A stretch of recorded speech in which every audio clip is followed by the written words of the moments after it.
So massively overwhelming, and the technologist in me was like, right, no tools. You're not allowed to go out and spend any money on technology or tools until you understand where to invest the money. The primary job is to protect 40,000 students and delivery of their teaching and learning. Everything else we do is secondary to that.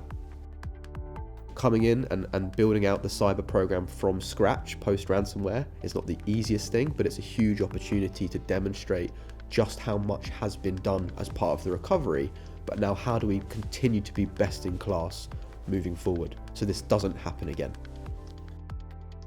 But we also, at the same time, had to provide assurance to the leadership and the board that we are protected in the near term. So how do we do that? So we start assessing our maturity in those key pillars and understanding what are those key fundamental building blocks we absolutely have to have in place quickly so that we can build out that program safely, which is going to take time.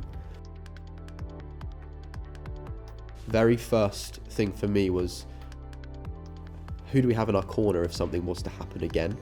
And we didn't have anybody, we didn't have a scale function. So we looked quite quickly, a 24/7 MDR service, and we went out quite quickly to market to find what a partner would look like, not a supplier, a partner.